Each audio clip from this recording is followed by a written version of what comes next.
एक घने जंगल में एक बकरी बेफिक्र होकर घूम रही थी, मानो उसे किसी खतरे का कोई डर ही न हो। पेड़ पर बैठा कौआ यह दृश्य देखकर आश्चर्यचकित हो गया। वह नीचे उतरा और बकरी से पूछा, बहन, क्या तुम्हें जंगल के खूनी जानवरों से डर नहीं लगता? तुम इतनी निडर और बेफिक्र कैसे हो सकती हो? बकरी मुस्कुराई और बोली, कुछ समय पहले एक शेरनी अपने दो छोटे बच्चों को जंगल में अकेला छोड़कर मर गई थी। मुझे उन पर दया आ गई और मैंने उन्हें अपना दूध पिलाया।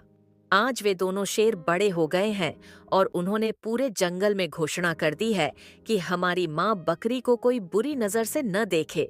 अब जंगल का कोई भी जानवर, चाहे वह कितना भी शक्तिशाली क्यों न हो, मेरी तरफ देखता भी नहीं।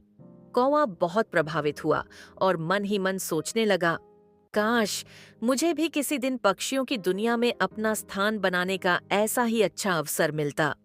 यह सोचते हुए जब वह उड़ रहा था तो अचानक उसकी नजर नदी में तैर रहे एक चूहे पर पड़ी। वह तुरंत नीचे उतरा, चूहे को पानी से बाहर निकाला, उसे एक चट्टान पर लिटाया और उसे सुखाने के लिए अपने पंखों से उसे हवा करने लगा। जैसे ही चूहे को होश आया, उसने बिना सोचे समझे कौवे के पंख काटने शुरू कर दिए।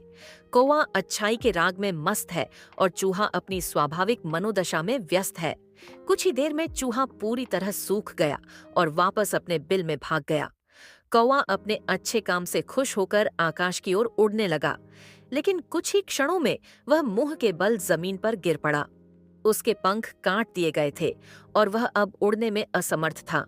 कभी कभी यह जमीन पर उछलता रहता है, कभी कभी रेंगता रहता है। संयोगवश बकरी उधर से गुजरी और कौवे को उस अवस्था में देखकर पूछा, अरे कौवा भाई, क्या हो रहा है? कौवा गुस्से से बोला, यह सब तुम्हारे शब्दों का परिणाम है। तुमसे प्रेरित होकर मैंने भलाई की भावना से चूहे की जान बचाई, लेकिन उसने मुझे ही काट लिया। बकरी हंसी और बोली, अरे मूर्ख, अगर तुझे भलाई करनी होती तो शेर के बच्चे के साथ करता। चूहा तो आखिर चूहा ही रहता है। दुष्ट और दुष्ट को भलाई शोभा नहीं देती। ऐसे लोगों के साथ भलाई का अंत भी वही होता है जो तेरे साथ हुआ।